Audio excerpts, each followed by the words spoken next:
है, अब हम बताएंगे पदार्थ की अवस्थाएं। पहली अवस्था है ठोस। ठोस का मतलब हार्ड या सॉलिड, ठीक है। जैसे कि हमारा डस्टर हो या बोतल का ये कैप हो या फिर ये मार्कर ही हो, ये कैसा है? ठोस। इसे हम दबा रहे हैं तो क्या ये दब पा रहा है? नहीं दब पा रहा। अब इसका आकार, मैंने क्या बताया कि ठोस का आकार और आयतन दोनों निश्चित होते हैं। अब देखो, इसे मैंने यहाँ पे रख दिया तो भी इसका आकार यही है। अब मैं इसे यहाँ पे रख दूँ तो भी इसका आकार यही है। कहीं भी रख दूँ इसका आकार यही रहेगा और इसका आयतन भी यही रहेगा, हमें दिखेगा भी ये इतना ही बड़ा, ठीक है। तो ये क्या हो गया? हमारा ठोस हो गया। जैसे कि ठोस के उदाहरण ले लो, जैसे ये श्यामपट्ट, मोबाइल फ़ोन या चौक, डस्टर, सारी चीज़ें क्या है? हमारे ठोस में आते हैं। अब आते हैं इसकी पदार्थ की दूसरी अवस्था पे, जिसे हम क्या कहते हैं? द्रव। द्रव, द्रव क्या होता है? एक लिक्विड फॉर्म, यानी कि तरल पदार्थ के रूप में जितनी भी चीज़ें हैं उन्हें हम क्या कहेंगे? द्रव। जैसे इसमें पानी है अंदर, ठीक है, ये कैसा है? द्रव। अब देखो द्रव की क्या प्रॉपर्टी होती है, क्या उसके गुण होते हैं कि उसका आयतन तो निश्चित रहता है लेकिन आकार अनिश्चित होता है। उसे हम जैसे भी चीज़ में, बर्तन में डालेंगे वो ऐसा ही अपना आकार बना लेता है। अभी जैसे ये इसमें कैसे दिखाई दे रहा है?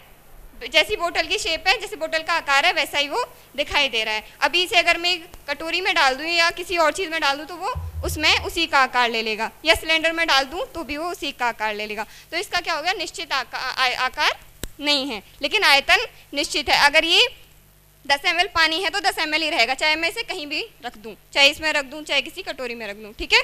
तो इसका क्या प्रॉपर्टी समझ में आई तुम्हें? बोलो, तुम्हें समझ में आया? सबको आया समझ में? अब ठीक है। अब तीसरी इसकी अवस्था बताते हैं, गैस। पदार्थ की तीसरी अवस्था क्या होती है? गैस। गैस का ना तो आकार निश्चित होता है और ना ही आयतन निश्चित होता है। ये कैसे भी हम बर्तन में डाल दें ये ऐसा ही आकार ले लेता है, ठीक है। अब जैसे परफ्यूम की बोतल होती है, सब लोग लगाते हो, उसमें परफ्यूम होता है, उसे हमने बोतल में रखा हुआ है तो वो बोतल में भी आया हुआ है। उसी को अगर मैं बड़ी चीज़ में कर दूंगी, या जैसे सिलेंडर होता है हमारे घर पे सिलेंडर, उसमें गैस होती है, तो उसे अगर हम छोटे बर्तन में कर दें, किसी छोटे में, तो उसमें भी आ जाएगी गैस, और अगर उसे बड़े में रख दें तो वो पूरी जगह घेर लेगी, या इस कमरे में छोड़ दें तो उसमें भी घेर लेगी। Please down. देखिए यहाँ इस बच्ची ने इन्हें प्ले के माध्यम से यही समझाने की कोशिश की है कि सामग्री का एकांगीपन, यदि केवल एक पक्ष पे ध्यान दें तो बच्चे को कॉन्सेप्ट क्लियर नहीं हो पाता, अधिगम के पठार की स्थिति होती है। इसने पहले जो तरीका अपनाया था, केवल ब्लैक बोर्ड पे लिखा और डेफिनेशन बता दी। दूसरे में इसने प्रैक्टिकल के रूप में वास्तव में बताया कि द्रव किसे कहते हैं, गैस किसे कहते हैं, ठोस किसे कहते हैं। तो बच्चों को थोड़ा समझ में आया कि अच्छा ये होता है द्रव, ये होती है गैस, ये होता है ठोस, ठीक है। तो इसमें यही बताने की कोशिश की थी कि केवल एक पक्ष की तरफ ध्यान ना देके दूसरे पक्ष की तरफ भी ध्यान देना चाहिए। नेक्स्ट ग्रुप, ये गलत पद्धति के ऊपर एक छोटा सा प्ले दिखा रहे हैं। गलत पद्धति। गुड मॉर्निंग बच्चों। Good morning ma'am. बच्चों आज हम सब मिलजुल कर एक कविता पढ़ेंगे, ठीक है। हमारी कविता का नाम है दही बड़ा। तो कविता है हमारी, सभी चूहों ने मिलजुल कर एक बनाया दही बड़ा, 70 किलो दही मंगवाया, फिर छुड़वाया दही बड़ा, दिन भर रहा दही के अंदर, बहुत बड़ा वह दही बड़ा, फिर चूहों ने उसे उठाकर दरवाजे पर किया खड़ा, रात और दिन सब चूहे ही दही बड़ा अब खाते हैं, मौज मनाते गाना गाते कभी न घर से जाते हैं। तो बच्चों समझ में आया? यहाँ टीचर ने एक कविता पढ़ाई है दही बड़ा, तो वो उसने ऐसे ही सिंपल तरीके से वो पढ़ती है और बच्चों से पूछ रही हैं समझ में आया है नहीं। तो बच्चे के एक्सप्रेशन से लग रहा है नहीं आया समझ में। चलो बच्चों, तो हम इसे एक दूसरी एक्टिविटी के थ्रू सीखते हैं। टीचर सोच रही है कि कोई दूसरा तरीका अपनाती हूँ जिससे इन्हें समझ में आए। आप मेरे साथ साथ एक एक लाइन बोलना, ठीक है।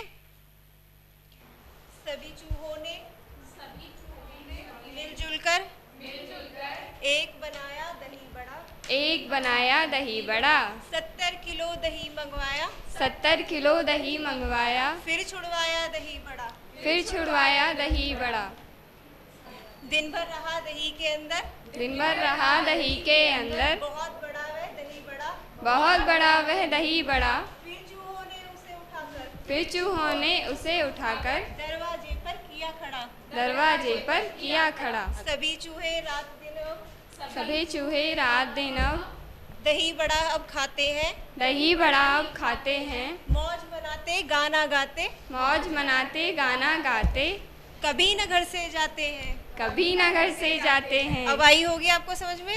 Yes ma'am.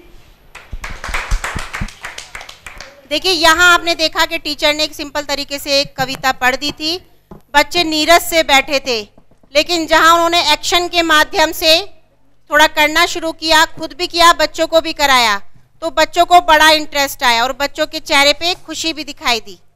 ठीक है, तो ये एक था कि गलत पद्धति से अगर टीचर पढ़ाता है तो वहाँ अधिगम के पठार की स्थिति पैदा होती है।